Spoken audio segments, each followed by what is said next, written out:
After Jesus died, he rose again 3 days later. Where did he spend the time between his death and his resurrection? When we read Acts 2:27 from the King James Version, it seems very clear where he went.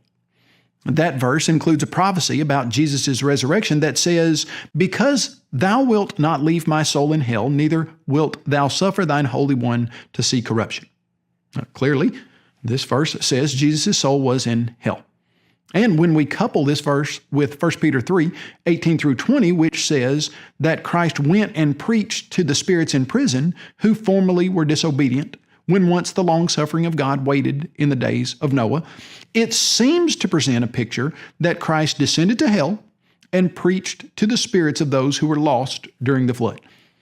A closer look at these verses, however, reveals some interesting information. Looking at the original language of Acts 2:27, we find that the word the King James Version translates hell is actually the word Hades. Throughout the Bible, the word Hades simply means the place of the dead, where both righteous and unrighteous souls go to wait for the judgment.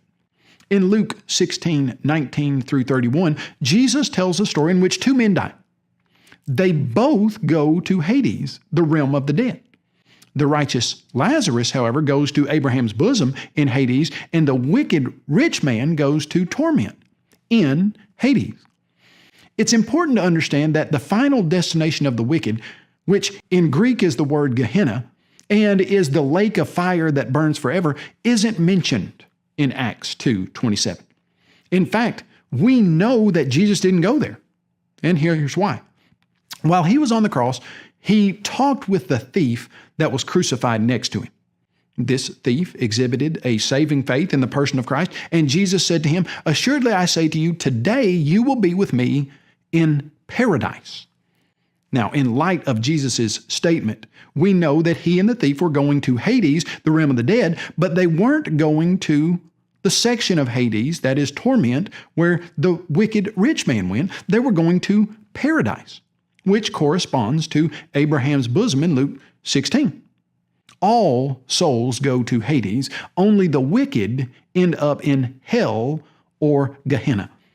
In fact, in the book of Revelation, at the final judgment, death and Hades deliver up the dead who are in them, and all are judged, those who are righteous and those who are wicked.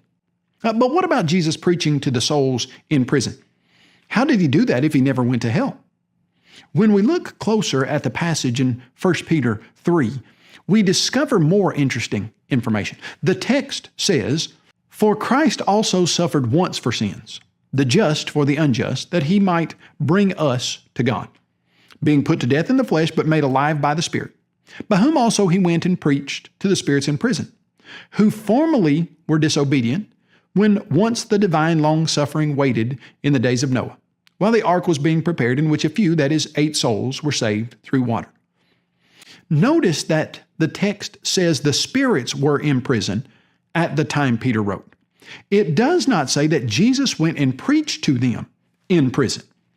So we can see that at some point, Christ preached to those wicked spirits who are now in prison at the writing of 1 Peter. When could he have done that if not during those 3 days before he rose? When we study the book of 1 Peter, we see just what the writer meant. In 1 Peter 1:10 and 11, the text says that the ancient prophets who wrote Scripture searched diligently, searching what or what manner of time the Spirit of Christ who was in them was indicating when he testified beforehand of the sufferings of Christ and the glories that would follow. So Christ's Spirit was preaching through the prophets. When we turn to 2 Peter 2:5, we read that Noah was a preacher of righteousness. Thus, when we put these pieces together, we see Christ's Spirit preaching through Noah to the people of his generation whose wicked spirits are in prison at the time of the writing of 1 Peter. When Jesus died, he immediately went to paradise to be with the thief on the cross. The Bible doesn't say that he went to hell to preach to the wicked spirits there. The practical lesson for us to learn is that it's appointed for men to die once, and after this, the judgment. Our eternal destination will be sealed the instant our physical life is over. since there won't be any second chances. Let's determine to love and obey God while we are on this earth so we can live with Him for all eternity.